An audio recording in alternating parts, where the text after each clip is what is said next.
My name is Zhou Yang. I'm working for School of Computer Science, Northwestern Polytechnic University in China. This is a collaborative work led by Dr. Wei Gong and Professor under the supervision of Professor Jiangchuan Liu. They are both affiliated to Simon Fraser University in Canada. The title of my presentation is Fast and Reliable Unknown Tag Detection in Large-Scale RFID System. I think everybody might be a little bit hungry. Let me finish my talk as soon and as clear as possible. So, over the past decade, radio frequency identification, abbreviated as RFID, has witnessed an unprecedented growth and success application in many practical scenarios, ranging from warehouse control, supermarket management, and access control, etc. It is because it has several distinct advantages. First, RFID tags are usually very small, and which make it literally possible to embedded in or attached on almost everything to give them a unique ID, which serve as one of the fundamental technologies in the so-called Internet of Things system. The second, the inexpensiveness of the tags makes the large-scale utilization of RFID possible and practical, whereas the cost of some tags, the price is so low that ranges from several cents to probably no more than $1. So it's very cheap and easy to get. The third, tags usually can be read wirelessly from a few inches to a couple of feet. And one of the most important features is that the tag can be read parallelly.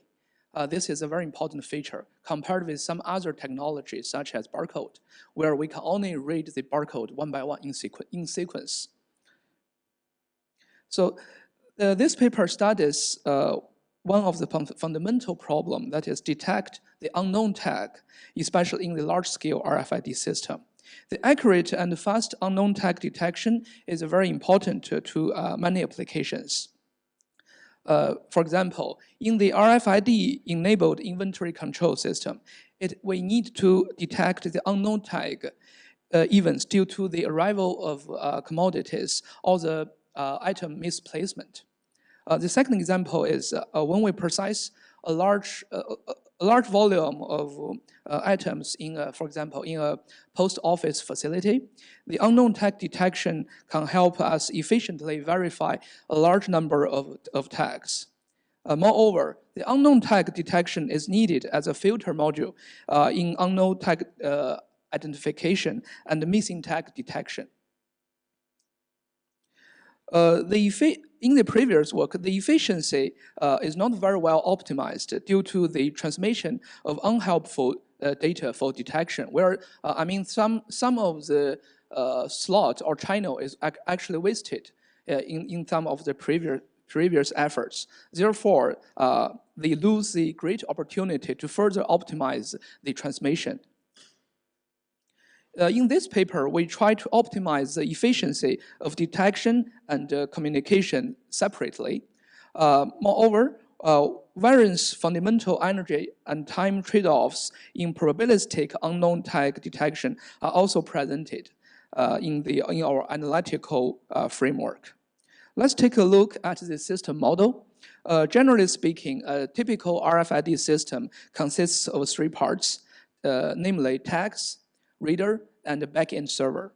So tags usually have assigned a unique identification information, and the backend server stores all the known tags identification and performs various management operations.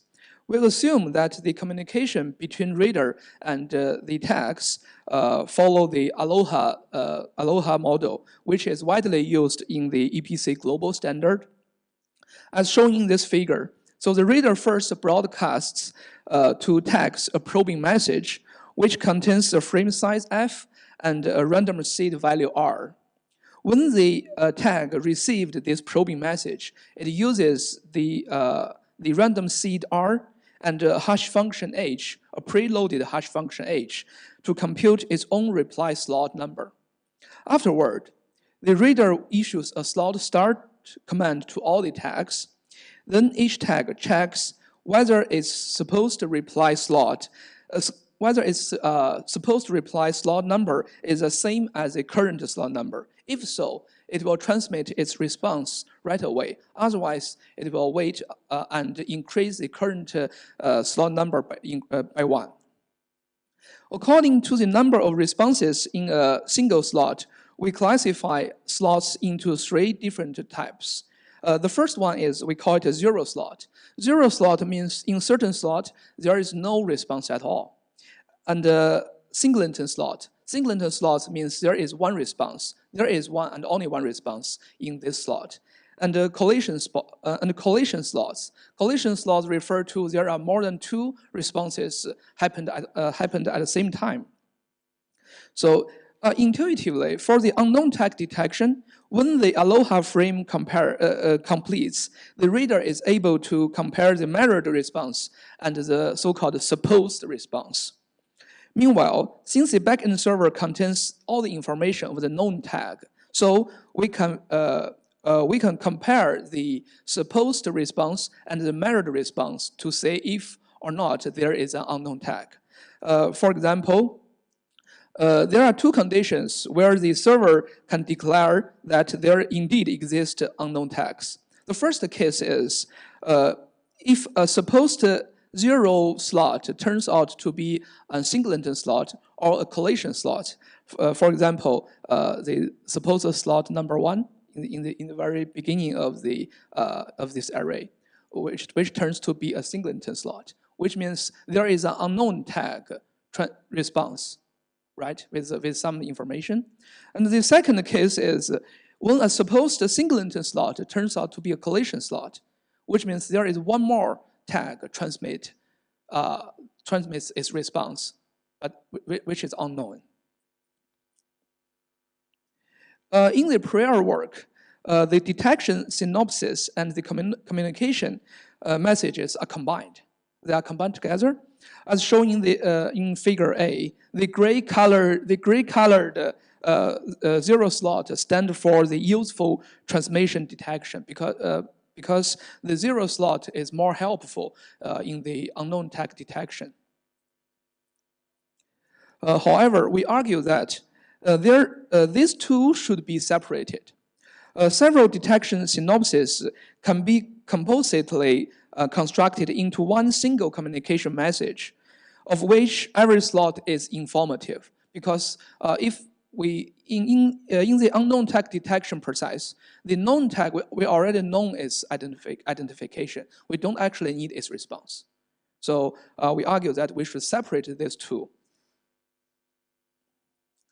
The basic idea of this paper is like that. The scheme, we are trying to build a composite message data structure that consists of all the informative data. So the key point is the informative data from several independent detection synopses, excluding the useless data from the communication. Again, because the known tag is already known by the server, so we do not need a response from the known tag. Based on the observation that the non-zero slots contribute a little bit, based on the observation that the non-zero slot contributes less to the for the unknown tag detection, so our scheme aimed to improve communication efficiency by somehow changing the non-zero slots into the 0 slots, and let's see how we can do that. Let's use this toy example to show the idea. Where 0 denotes a 0 slot and 1 denotes the non-zero slot. Assume that we have 3 detected synopses. They are independent. First, we construct the composite message based on the first synopsis, in which all the 0 slots are kept and are kept in the composite message. Then we scan the second synopsis as the second line, and we continues to absorb the 0 slot. The rule of absorption, the rule of this absorption is like that. If the slot of current synopsis is 0, and the corresponding slots in all the previous synopses are non-zero, so then we keep this. Otherwise, we skip. For the third synopsis, we also apply this rule. So we repeat this rule for the combination. Finally, we get a composite message full of 0 slots, nowhere for unknown tags to head. So the logic behind this approach is actually quite straightforward.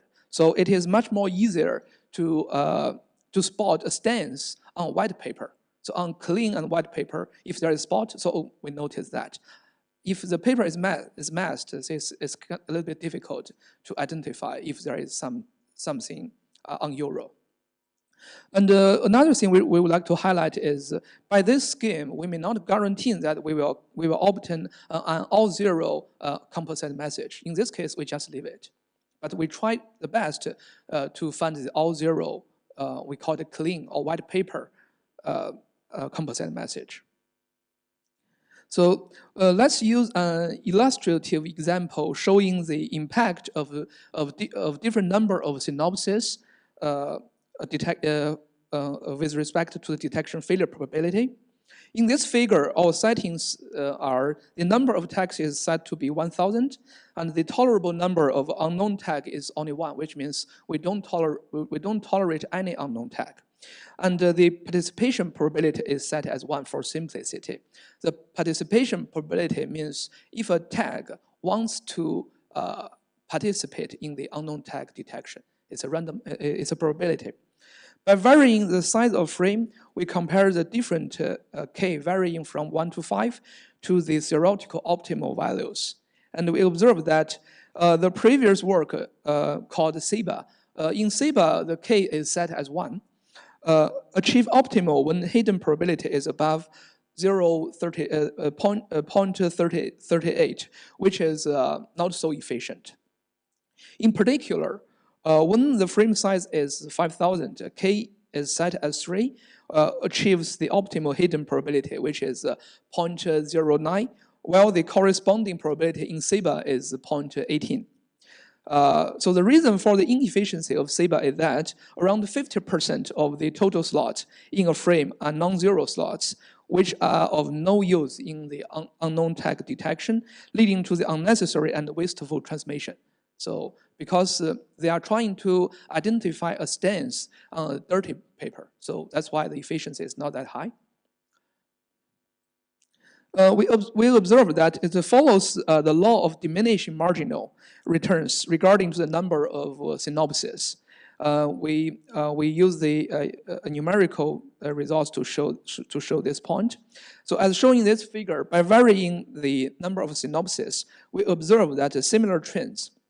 Note that the case when the number of synopses is set as 5 is not shown because the returns of increasing increasing the number of synopses from 5 to 6, and the increased return is less than 0.001, which is quite marginal. So we stop at a certain point.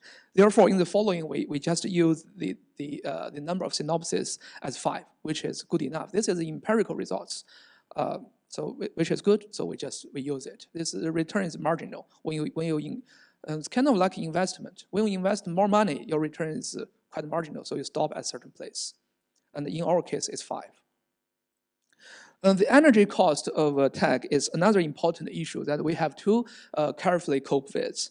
For example, in a large-scale RFID-enabled warehouse, active tags are usually used to label the commodities. Since active tags are usually battery-powered, so the change of the battery of thousands or even more tags is a painful work. Especially in some cases, the commodities are intensively piled. It's not easy, so we try to minimize the energy consumption in the unknown tag detection process. So here we mainly focus on the energy consumption caused by the wireless transmission. We use the participation probability of tags in a frame, denoted as P, to deprecate the energy consumption of the tags in the detection. So intuitively, the smaller the P is the participation probability. Smaller p means less tags will participate in the unknown tag detection, which is good. But on the other hand, can the p be arbitrarily small? So the answer is no. Let's see why it cannot be arbitrarily small. As most of the time is spent on the frame, we use the frame size f to represent the time cost of the proposed scheme. Therefore, we strive to achieve energy-time trade-offs in probabilistic unknown tag detection. Without loss of generality, we define two functions as f and g. But where f and g, they do not have closed form expression, we just use the numerical results here. If we set the number of tags as 10,000, k equals to 1, m is the number of tolerable unknown tag as 50, and the failure detection probability, which is set by the user, epsilon, as 0.05. We can plot the curve of G and varying P as in figure A. The energy time curve mirrors energy cost as n times P tags participating in the frame. So GP denotes the corresponding optimal frame size. The two distinct points of P mean and F mean, we want to explain a little bit more about these 2 points. It is obvious that the participation probability P cannot be arbitrarily small because there is a requirement that the detection failure probability must be no larger than the pre-set value. So yeah, the extreme case is 0. If it's 0, we cannot detect the unknown tag at all. So it cannot be arbitrarily small. There must be some participation probability.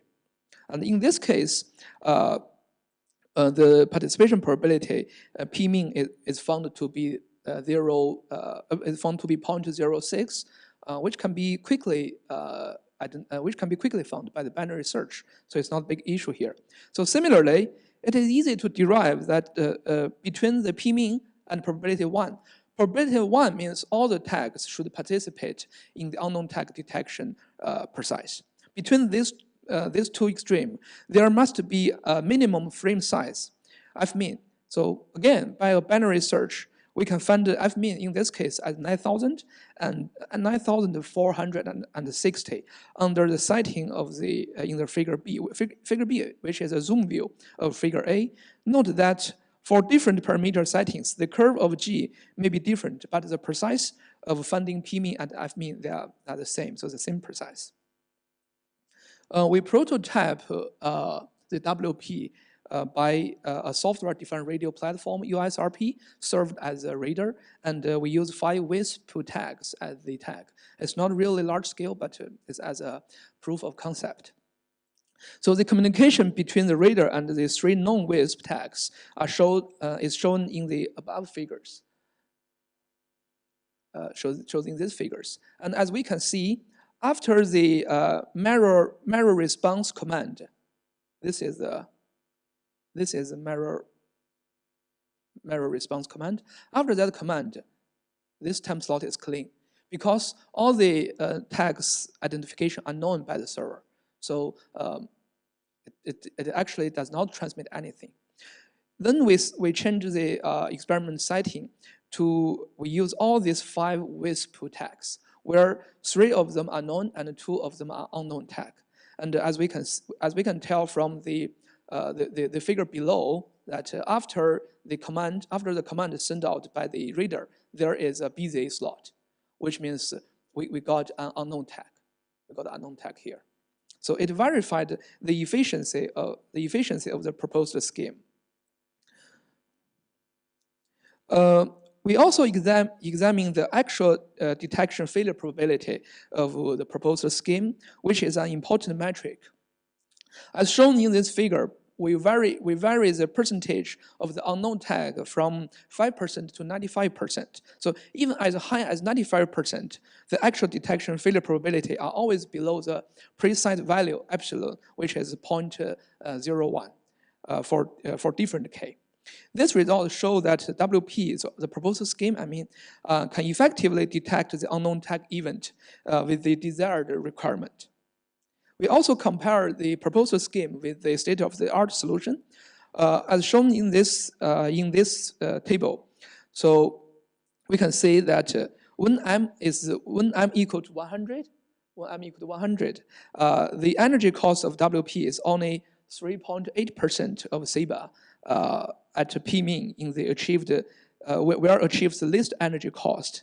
And the time cost of WP is just 2.1% of SIBA at F mean. That is the point of least time cost.